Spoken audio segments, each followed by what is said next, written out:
मित्रांनो, यावेळेस रायगडचा प्लॅन हा कॅन्सल केलेला आहे कारण प्रचंड गर्दी आहे. एक सेफ्टी पर्पजमुळे, कारण माझी तब्येतसुद्धा थोडीशी अस्वस्थ झाली आणि थोडीशी नियोजनं बरोबर नाही आहेत रायगडवरती.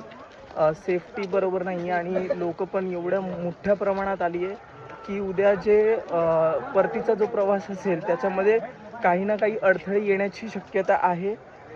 त्यामुळे मी आणि माझ्या मित्रपरिवारांनी सर्वांनी आम्ही ही ट्रिप कॅन्सल करायचा विचार केलेला आहे. आता तुम्ही म्हणाल की पायथ्यापासूनच कॅन्सल केला का? तर नाही, पाठीमागे बघू शकता आम्ही अक्षरशः गडाच्या एकदम टोकावरती आलो होतो, वरपर्यंत आलेलो होतो.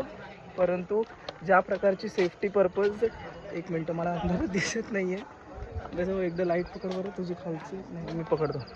परंतु ज्या प्रकारची इथे सेफ्टी आहे किंवा ज्या प्रकारे लोक आहेत, त्यांचा उत्साह ज्या प्रकारचा आहे आणि पोलिसांकडून ते काही उत्साह सावरे ना, त्यामुळे मी म्हटलं किंवा गजानन भाऊने म्हटलं, आम्ही सर्वांनीच ठरवलं की यावेळेसचं रायगडची वारी आपली कॅन्सल केली पाहिजे.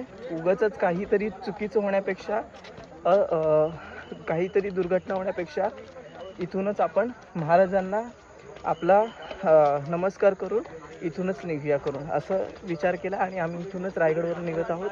अक्षरशः गडाच्या टोकापर्यंत आलेलो होतो, परंतु नको, कारण उद्या जे गोष्ट होणार आहे परतीच्या प्रवासाला, त्यामध्ये दुर्घटना होण्याची शक्यता ही 99% आहे. ओके मित्रांनो, तर बाकीचा ब्लॉग तर तुम्हाला आवडलेलाच असेल. बाकीच्या ब्लॉगला तरी आपलं प्रेम द्या आणि यावेळेसची रायगडची स्वारी आपली चुकलेली आहे त्यासाठी मला माफ करा.